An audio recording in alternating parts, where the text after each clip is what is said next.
भूगोल की वीडियो में विश्व के भूगोल के चुनिंदा क्वेश्चन हम लेकर के आए हैं। इस वीडियो को अंत तक देखने में विश्व के भूगोल से बनने वाले प्रश्न अधिकतम आपके सॉल्व हो सकते हैं। पहला क्वेश्चन है, उस बड़े देश का नाम बताएं जिसकी सीमा में एक भी नदी नहीं बहती है। तो यह है सऊदी अरब। देश तो और भी हैं, 17 देश ऐसे हैं जिनकी सीमा में कोई नदी नहीं बहती है, जहाँ कोई नदी है ही नहीं, लेकिन सबसे बड़ा देश उसमें सऊदी अरब है। और कुछ मुख्य देश और हैं, वो निम्नलिखित हैं, बता रहे हैं आपको। ओमान, कतर, और कतर के बाद है कुवैत। ये देश मुख्य हैं। नेक्स्ट क्वेश्चन है, डेन्यूब नदी का उद्गम किस देश में हुआ है। डेन्यूब नदी किस देश की नदी है? जर्मनी की नदी है। डेन्यूब नदी किसकी नदी है? किस देश की नदी है? जर्मनी की नदी है। और जर्मनी में ब्लैक फॉरेस्ट पहाड़ हैं। जर्मनी में ब्लैक फॉरेस्ट पहाड़ों से इसका उद्गम है। और ब्लैक फॉरेस्ट पहाड़ों के पास में एक कस्बा होता है दोनाउएसिंगन।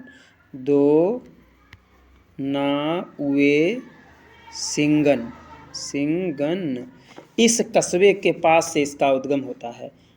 ठीक है। और एक पॉइंट इससे और भी है कि इस नदी जो डेन्यूब नदी है, इसकी लंबाई कितनी है? 2882 यानी 2882 यानी 42 किलोमीटर इसकी लंबाई है। नेक्स्ट क्वेश्चन है, कौन सी नदी पूर्वी चीन सागर में बहती है? कौन सी नदी पूर्वी चीन सागर में बहती है? तो पूर्वी चीन सागर में यांगसी नदी बहती है। कौन सी नदी बहती है? यांगसी नदी।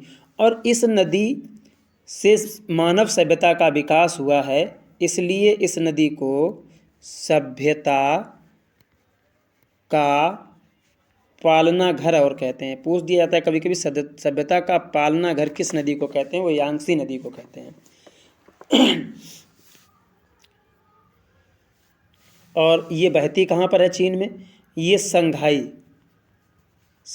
में बहती है। चीन की सबसे बड़ी नदी है ये।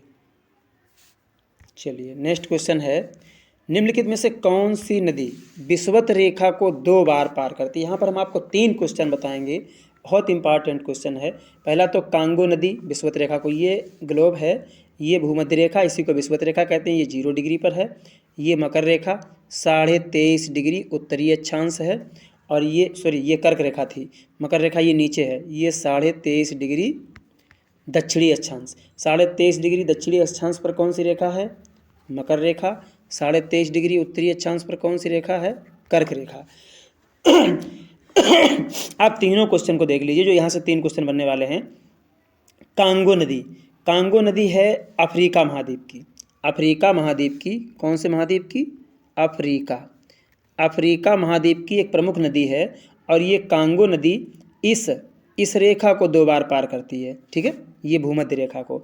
इसके बाद में इस नदी की जो दूरी है वो कितनी है? 4700 किलोमीटर की दूरी ये तय करती है नदी। ये तो कांगो नदी की बात हो गई। अब इसके बाद में आइए नील नदी।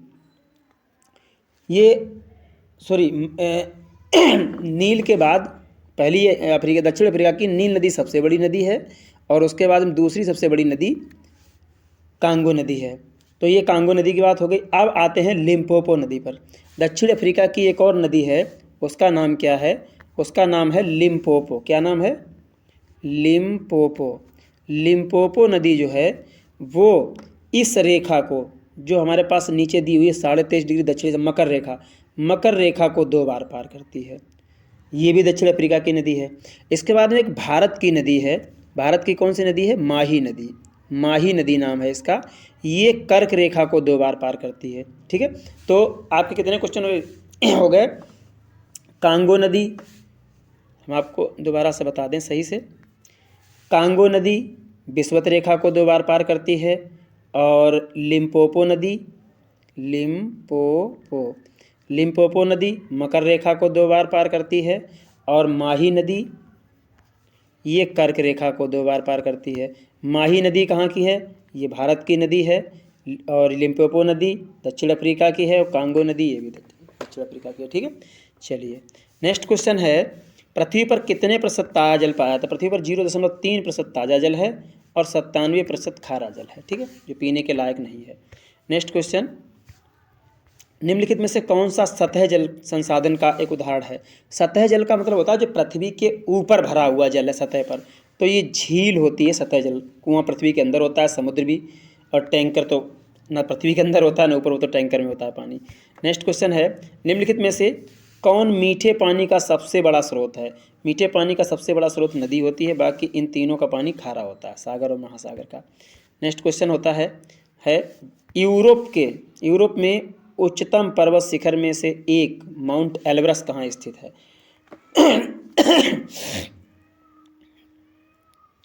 यूरोप में जो सबसे ऊंचा पर्वत है,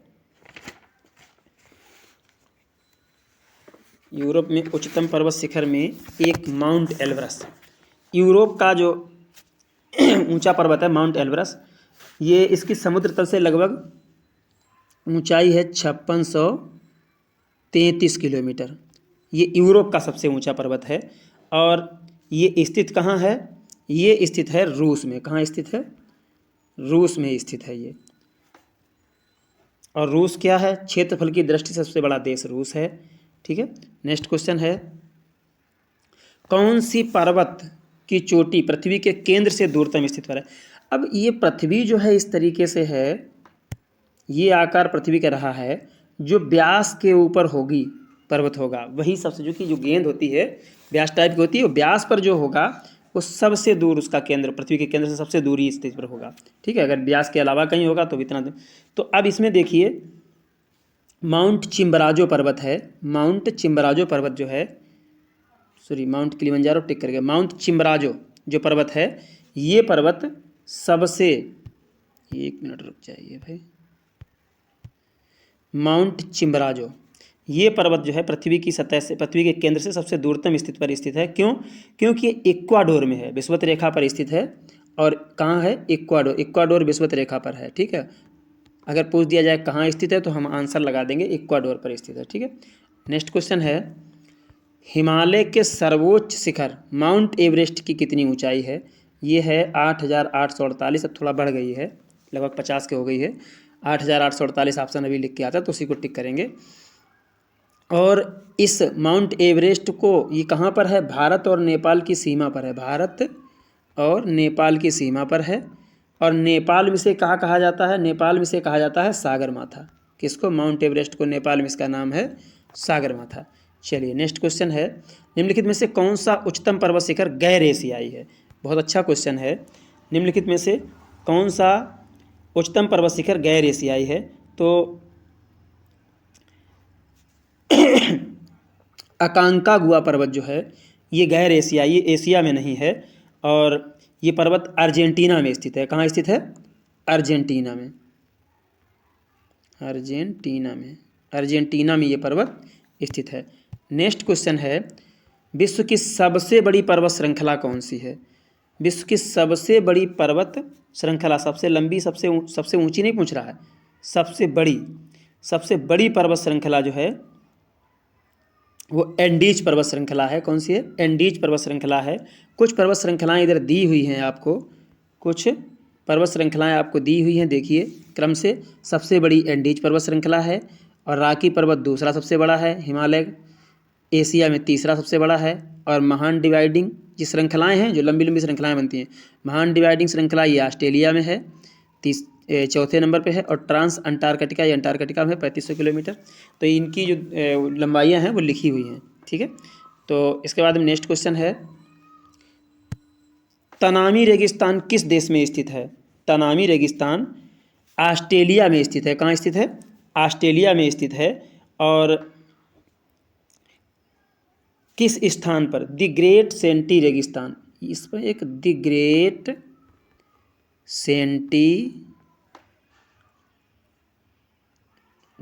सेंडी रेगिस्तान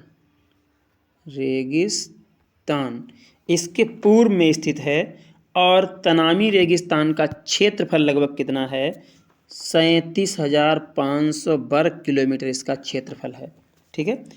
नेक्स्ट क्वेश्चन है, निम्नलिखित में से कौन सा देश आंशिक या पूर्ण रूप से सहारा रेगिस्तान में नहीं आता है? नाइजीरिया जो है ये आंशिक और पूर्ण रूप से किसी भी तरीके से सहारा रेगिस्तान में नहीं आता है। सहारा रेगिस्तान है क्या? सहारा रेगिस्तान जो है ये विश्व का सबसे बड़ा रेगिस्तान है और सबसे गर्म रेगिस्तान है। इसके बराबर कोई भी जो है रेगिस्तान गर्म नहीं है। नेक्स्ट क्वेश्चन है, विश्व में सबसे बड़ा गर्म रेगिस्तान कौन सा है? देखिए तो क्वेश्चन दोबारा आ गया, वही वाला जो भी बता रहे थे। इसमें सबसे बड़ा गर्म रेगिस्तान कौन सा है?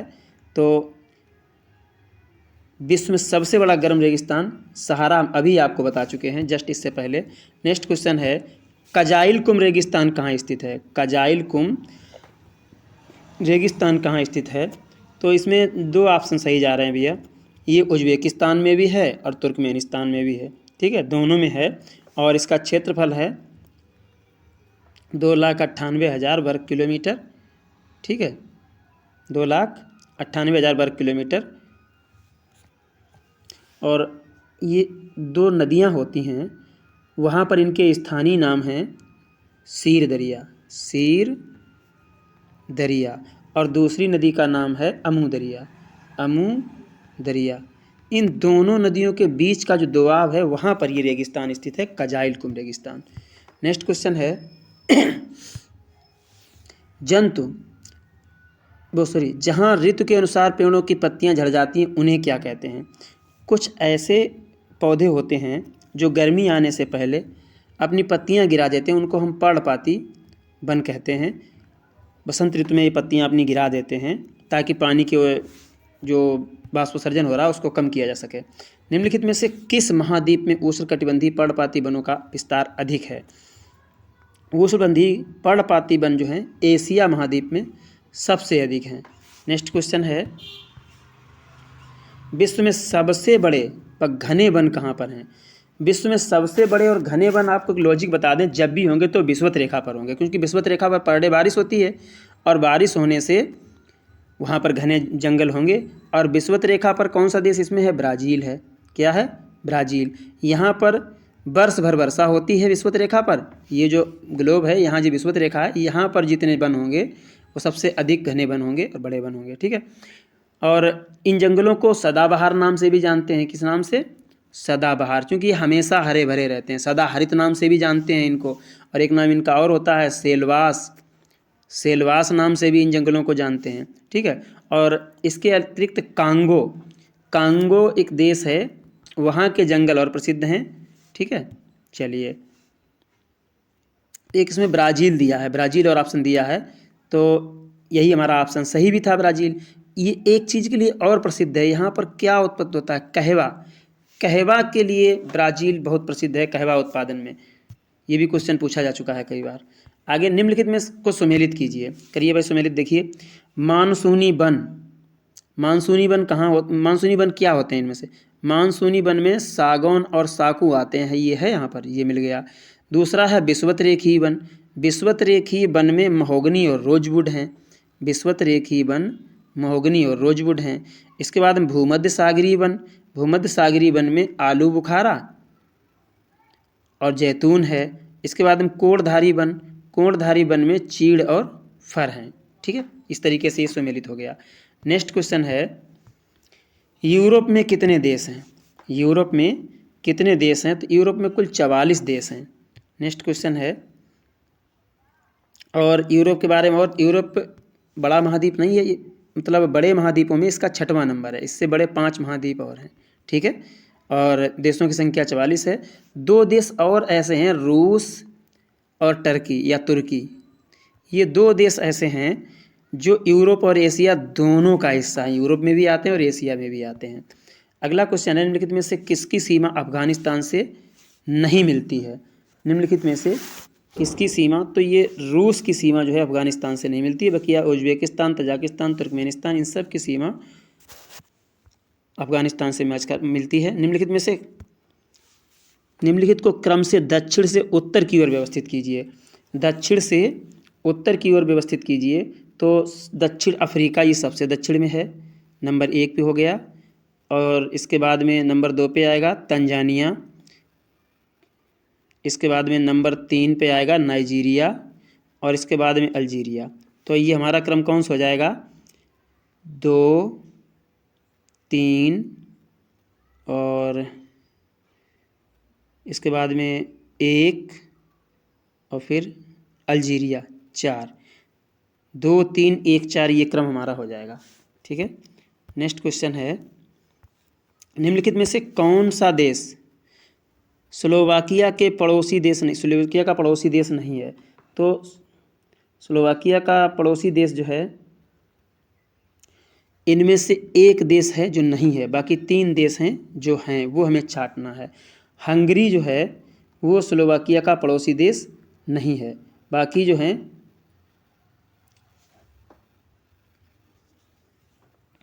निम्नलिखित में से कौन देश स्लोवाकिया का पड़ोसी देश नहीं है, ये पूछ रहा है। तो इसमें सर्बिया नहीं है। कौन सा? सर्बिया नहीं है। चेक गणराज्य पड़ोसी है, हंगरी पड़ोसी है, ऑस्ट्रिया पड़ोसी है। सर्बिया इसका पड़ोसी देश नहीं है। सर्बिया किसका पड़ोसी है? हंगरी का पड़ोसी है सर्बिया। ठीक है।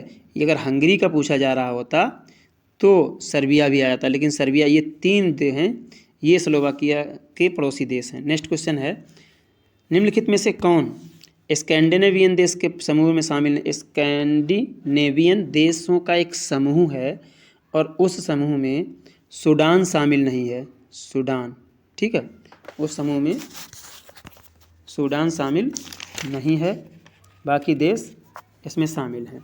ठीक है। अगला है, अफ्रीका का सींग में से किसे सम्मिलित किया जाता है? अफ्रीका का सींग, क्वेश्चन तो बड़ा अच्छा बना है भाई। अफ्रीका का सींग में से किसे सम्मिलित नहीं किया जाता है?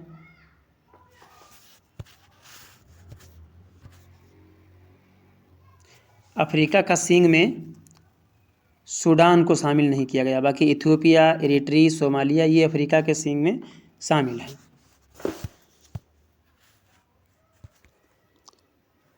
नेक्स्ट क्वेश्चन है, अफगानिस्तान की सीमा उभयनिष्ठ नहीं है। किसके साथ सीमा उभयनिष्ठ नहीं है अफगानिस्तान की? यानी किसके साथ अफगानिस्तान की सीमा साझा नहीं करती है? अभी क्वेश्चन ये हो चुका है, रूस के साथ साझा नहीं करती है। ठीक है।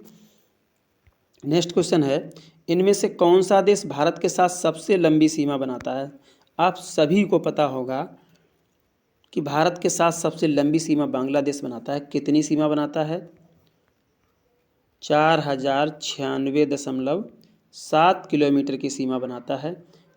और अफ़गानिस्तान एक और देश है, अफ़गानिस्तान, जो सबसे छोटी सीमा बनाता है। इसकी सीमा है 106 किलोमीटर। दोनों इम्पॉर्टेंट पॉइंट याद रखिए। नेक्स्ट क्वेश्चन है, सामान्य वायुमंडलीय दाब होता है। सामान्य वायुमंडलीय दाब कितना होता है? ये 760 मिलीमीटर पारा स्तंभ होता है। कितना होता है? 760 मिलीमीटर पारा स्तंभ होता है। अगला क्वेश्चन है, निम्नलिखित में से कौन सा चक्र पृथ्वी पर मौसम के पैटर्न का एक महत्वपूर्ण पहलू है? पृथ्वी पर मौसम के पैटर्न का महत्वपूर्ण पहलू होता है जल चक्र। इसी से मौसम होता है, ना कार्बन चक्र, ना नाइट्रोजन और ना ऑक्सीजन चक्र। इनमें इनकी अन्य भूमिकाएं होती हैं, लेकिन जो जल चक्र है, मौसम का संबंधित जो सिस्टम है, उससे इनका कोई वो नहीं होता। नीचे दिए गए विकल्पों में से जल चक्र के संबंध में गलत की पहचान करिए। जल के वशीकरण से बादलों का निर्माण होता है, वाष्पीकरण से, वशीकरण नहीं, ये वाष्पीकरण है। जल के वाष्पीकरण से बादलों का निर्माण होता है। ठीक है, बिल्कुल सही है। गलत कथन की पहचान करना है तो सही कथन होगा। जल वाष्प केवल वाष्पोत्सर्जन के माध्यम से ही वायुमंडल में पहुंचती है। जल वाष्प केवल वाष्पोत्सर्जन के माध्यम से ही वायुमंडल में पहुंचती है, यही एक गलत है। केवल शब्द लगा है, ये गलत। केवल वाष्पोत्सर्जन से तो पहुंचती है, लेकिन केवल वाष्पोत्सर्जन से ही नहीं पहुंचती है। जो अन्य प्रक्रियाएं भी हैं उनसे ही पहुंचती है। बर्फ का पिघलना जल चक्र का एक भाग है, ये भी सही है। जल के वाष्पीकरण के लिए सूर्य का प्रकाश भी उत्तरदायी है, बिल्कुल सही बात है। चलिए नेक्स्ट क्वेश्चन है, सर्वाधिक वार्षिक वर्षा कहाँ होती है? सर्वाधिक वार्षिक वर्षा जो होती है वो अमेजन बेसिन में होती है। कहाँ होती है? अमेजन बेसिन में होती है। क्यों होती है? यहाँ पर 200 सेंटीमीटर तक वर्षा होती है और क्यों होती है? क्योंकि ये विषुवत रेखी जो क्षेत्र है अमेजन बेसिन, यहाँ पर प्रतिदिन वर्षा होती है। ग्लोब पर ये विषुवत रेखी है, वहाँ पास में है, और इसके बाद में वर्ष भर यहाँ वर्षा होती है, प्रतिदिन वर्षा होती है। गंगा बेसिन दूसरे नंबर पर होती है। गंगा बेसिन में वर्षा, गंगा बेसिन में लगभग 110 सेंटीमीटर वर्षा होती है। सबसे कम वर्षा होती है कैनेडियन शील्ड और साइबेरियन मैदान। कैनेडियन शील्ड और साइबेरियन मैदान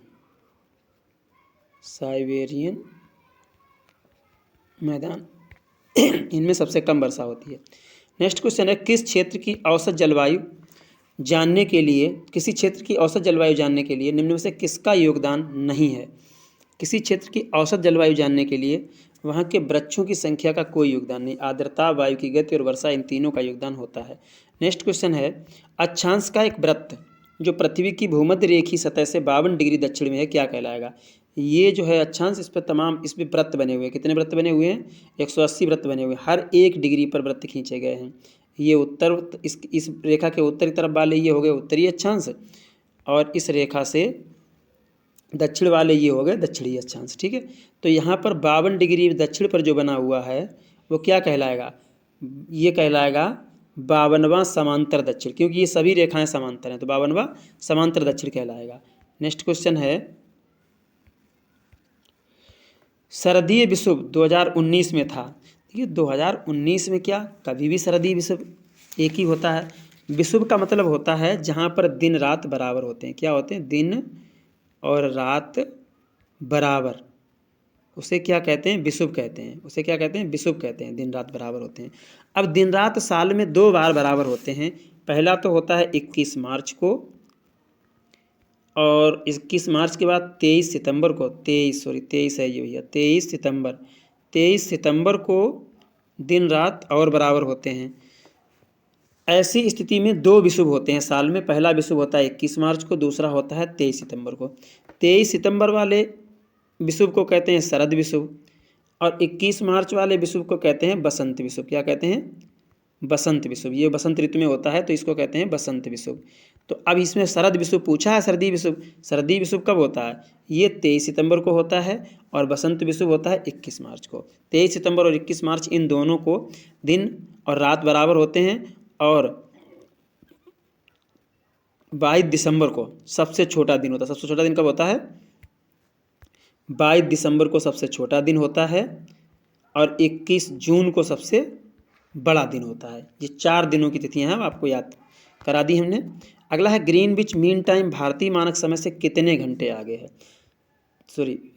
5 घंटे 30 मिनट, ये वाला ऑप्शन है। 5 घंटे 30 मिनट आगे है। 5 घंटे 30 मिनट। क्यों? क्योंकि 82.5 डिग्री भारत की मानक रेखा 82.5 डिग्री देशांतर से ली गई है, और 1 डिग्री देशांतर में 15 मिनट होते हैं। ठीक है, 1 घंटे में 15 डिग्री देशांतर होता है। ठीक है, 1 घंटे में कितना होता है? 1 घंटे में 15 डिग्री देशांतर होते हैं। 15 पना 85, ये 5 हो गया, आधा बचा, उसका 30 डिग्री होगा, 5.5 डिग्री हो गया। ठीक है, ये सिस्टम होता है। नेक्स्ट क्वेश्चन है, ग्रीनविच निम्नलिखित में से किस शहर के पास स्थित है? ग्रीनविच निम्नलिखित में से किस शहर के पास स्थित है? तो ग्रीनविच साहब लंदन के पास स्थित है, और इंग्लैंड के निकट जो शून्य देशांतर है, ये शून्य देशांतर वो निकल के जाती है, उसी को ग्रीनविच मानक कहा जाता है। प्राइम मेरिडियन, इसके कितने नाम है सुन लीजिए। इसका नाम है शून्य देशांतर।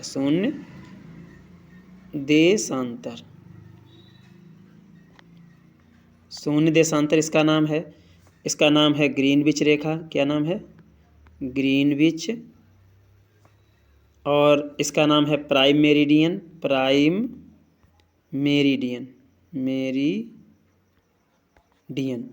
इतने नाम हैं इसके। और इसकी स्थापना कब की गई थी?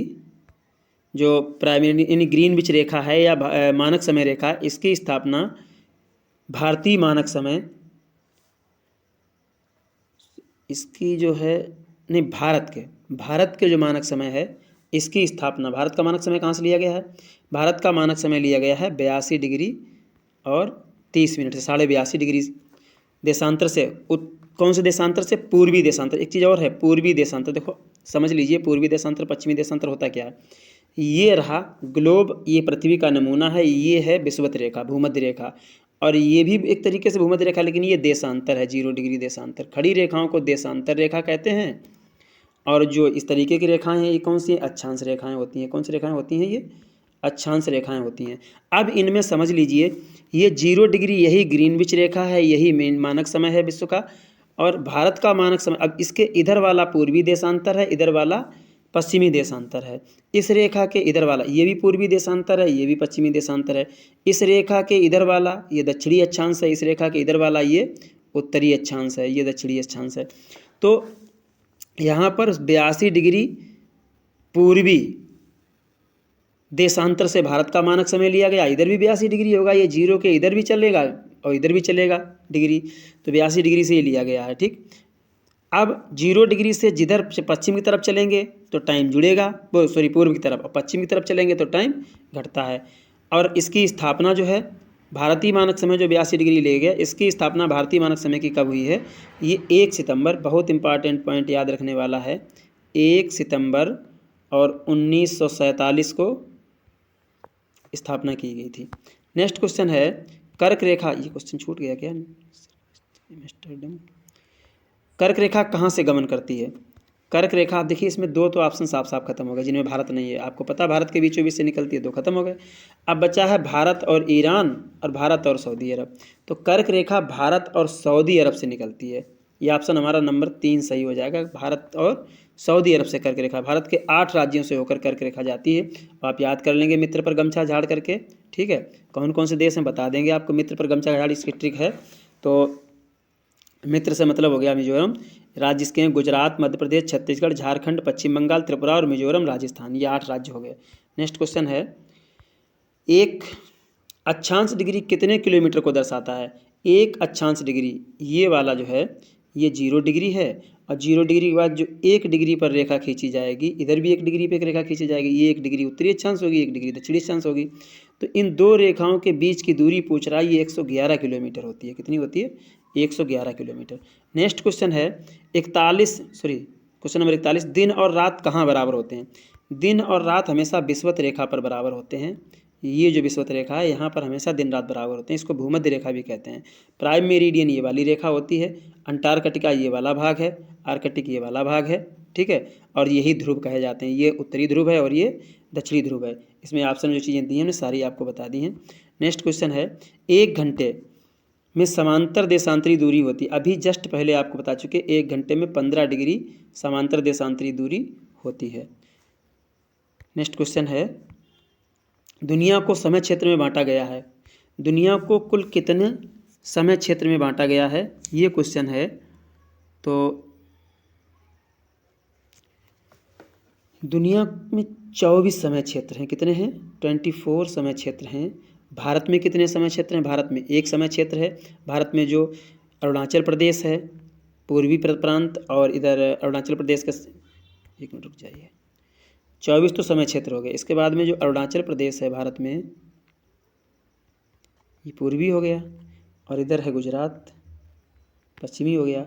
यहाँ सूर्य निकलने और यहाँ सूर्य निकलने में 2 घंटे का अंतर होता है, इसलिए 82.5 डिग्री से एक रेखा ले ली गई जो इलाहाबाद, क्या है, इलाहाबाद में नैनी एक स्थान है, नैनी मिर्ज़ापुर, यहाँ से होकर के ये रेखा गुजरती है उत्तर प्रदेश में, ठीक है। तो इसके बाद में कुछ और भी इम्पॉर्टेंट पॉइंट इससे हैं कि भारत में तो हमने बता दिया 1 टाइम जोन है, और सबसे अधिक टाइम जोन कहाँ पर हैं भारत में, सबसे अधिक टाइम जोन कहाँ पर हैं? तो सबसे अधिक टाइम जोन है फ्रांस में। कहाँ है? फ्रांस में। फ्रांस में कितने टाइम जोन है? 12 टाइम जोन है। दूसरे नंबर पर टाइम जोन कहाँ पर है? रूस में। रूस में कितने टाइम जोन है? रूस में 11 टाइम जोन है। टाइम जोन क्यों बनते हैं? क्योंकि देशांतरी विस्तार जिन देशों का ज़्यादा होता है, इस तरीके वाला विस्तार, तो यहाँ पर इधर जाओगे यहाँ तक तो 12 घंटे के अंदर इधर हो गया, और इधर यहाँ तक जाओगे इस रेखा से, ये जो मीन टाइम रेखा होती है, ये जो ग्रीनविच मीन टाइम रेखा है बीच की, इस रेखा से इधर यहाँ तक आओगे तो 12 घंटे का टाइम, इधर यहाँ तक आओगे तो 12 घंटे का टाइम होता है। ठीक है, इसलिए याद रखिए कि जो जिन देशों का देशांतरी विस्तार ज़्यादा होता है उनमें अलग अलग मीन टाइम बना दिए जाते हैं। अगला क्वेश्चन है, दक्षिण एशिया में वृद्ध जनसंख्या का सर्वाधिक प्रतिशत वाला देश है। दक्षिण एशिया में जो वृद्ध जनसंख्या है उसमें श्रीलंका सबसे अधिक वृद्ध जनसंख्या वाला देश है। अगला क्वेश्चन है, निम्नलिखित में से किसकी जनसंख्या सर्वाधिक है? सबसे ज़्यादा जनसंख्या वाला देश कौन सा है? ये है इंडोनेशिया। जो देश दिए हैं इनमें सबसे ज़्यादा जनसंख्या इंडोनेशिया की है। नेक्स्ट क्वेश्चन है, अफ्रीका का सर्वाधिक जनसंख्या वाला देश कौन सा है? अफ्रीका का सर्वाधिक जनसंख्या वाला देश है नाइजीरिया। कौन सा देश है? नाइजीरिया। नेक्स्ट क्वेश्चन है, एशिया के निम्नलिखित में से किस देश में प्रतिवर्ष जन्म की अपेक्षा मृत्यु की संख्या अधिक देखी जा रही है? एशिया का एक देश है जिनमें जन्म की अपेक्षा मृत्यु की संख्या सबसे अधिक देखी जा रही है, तो वो देश है एशिया का जापान। नेक्स्ट क्वेश्चन है, विश्व स्वास्थ्य संगठन के अनुसार एक नगर के लिए सुरक्षित ध्वनि कितनी होनी चाहिए? 45 डेसिबल ध्वनि जो है वो सुरक्षित ध्वनि है। और ये मापन बिल्कुल ऐसे सिस्टम के लिए है जिसमें ना तो ध्वनि प्रदूषण कहेंगे इसको, ना किसी के स्वास्थ्य के लिए हानिकारक होगा। नेक्स्ट क्वेश्चन है, सर्वाधिक नगरीकृत महाद्वीप कौन सा है? आपको पता है कितने महाद्वीप हैं? इन महाद्वीपों में सबसे ज़्यादा नगर किस महाद्वीप में है, ये बात पूछा जा रहा है। तो सबसे ज़्यादा नगर हैं उत्तरी अमेरिका में, नगरीकृत महाद्वीप सबसे ज़्यादा है। नेक्स्ट क्वेश्चन है, संसार में सर्वाधिक नगरीकृत देश, जिन देशों में सबसे ज़्यादा नगर हैं वो कौन सा है, ये पूछ रहा है। तो सबसे ज़्यादा नगरीकृत देश है सिंगापुर, और सिंगापुर के बाद में आपको दिया हुआ है इजराइल। सिंगापुर सबसे ज़्यादा नगरीकृत देश है, ये क्रम दिया, इस सिंगापुर में सबसे ज़्यादा, फिर दूसरे नंबर पे इजराइल, तीसरे नंबर पर जापान, चौथे नंबर पे जर्मनी। इसके बाद में ये ऐसे और भी हैं जहाँ 100%, ये ऑप्शन के हिसाब से बताया, आपको ऑप्शन के हिसाब से बताया है कि इसमें सिंगापुर सबसे अधिक है। लेकिन इसके बाद में ये नीचे दिए हैं सिंगापुर, कुवैत, कमनदीप, वेंकट City, Saint Martin, Monaco, Bermuda, Anguilla, Gibraltar, Nauru, हॉली, ये ऐसे देश हैं जहाँ 100% नगर ही हैं, गांव नहीं है। ठीक, नगरीकृत देश हैं। ये रहा आपका वीडियो 50 क्वेश्चन। फिर मिलते हैं किसी अगले वीडियो में चुनिंदा टॉपिक के साथ। तब तक के लिए नमस्कार।